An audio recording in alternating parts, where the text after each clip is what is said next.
Federal ఫ్రంట్లో భాగంగా కేసీఆర్ మరో అడుగు వేశారు. ఫెడరల్ ఫ్రంట్ ఏర్పాటులో ఇప్పటివరకు బీజేపీ, కాంగ్రెసేతర పార్టీ నేతలను కలిసిన గులాబీ బాస్ ఏపీ ప్రతిపక్ష నేత జగన్తో చర్చించాలని నిర్ణయించారు. వైసీపీ అధినేతతో చర్చల బాధ్యతను కేటీఆర్కు అప్పగించారు. ఈ రోజు జగన్తో కేటీఆర్ టీం భేటీ కానుంది.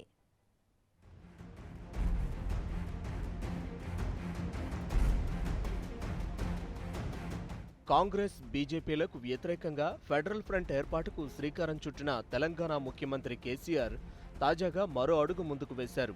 ఇప్పటివరకు దేశంలోని కాంగ్రెస్, బీజేపీలకు వ్యతిరేకంగా ఉన్న పార్టీల నేతలను కలిసిన గులాబీ బాస్ తాజాగా ఆంధ్రప్రదేశ్కు చెందిన విపక్ష పార్టీ అయిన వైసీపీతో చర్చలు జరపాలని నిర్ణయించారు.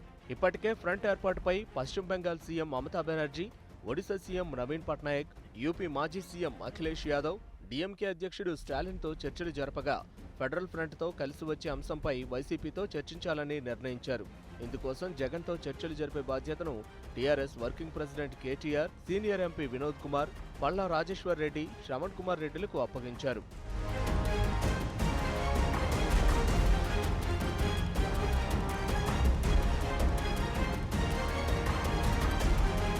కేసీఆర్ ఆదేశాల మేరకు కేటీఆర్ టీం ఇవాళ హైదరాబాద్లో వైసీపీ అధినేత జగన్ను కలవనుంది.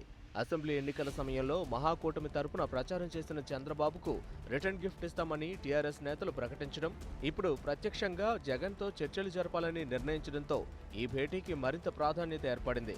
అయితే ఈ భేటీలో ఏ అంశాలు చర్చిస్తారనేది ఆసక్తికరంగా మారింది.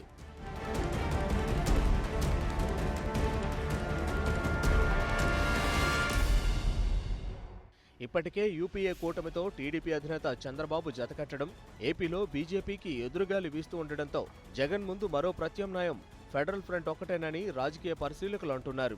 యూపీఏ, ఎన్డీఏ కూటమిలో లేని జగన్ ఫెడరల్ ఫ్రంట్తో కలిసి వెళ్లే సూచనలు ఉన్నాయంటున్నారు.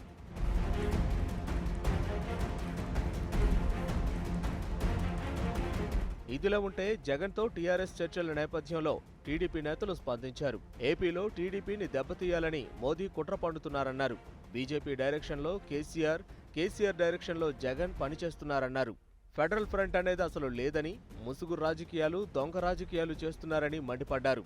ఎవరిన్ని కుట్రలు చేసినా వచ్చే ఎన్నికల్లో టీడీపీ 150 స్థానాల్లో గెలుస్తుందని ఆశాభావం వ్యక్తం చేస్తున్నారు.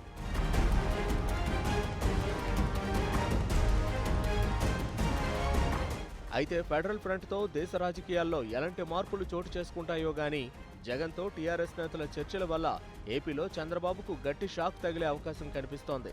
మరి తాజా రాజకీయ పరిణామాలతో ఏపీలో రాజకీయాలు ఎలాంటి మలుపులు తిరుగుతాయో చూడాలి.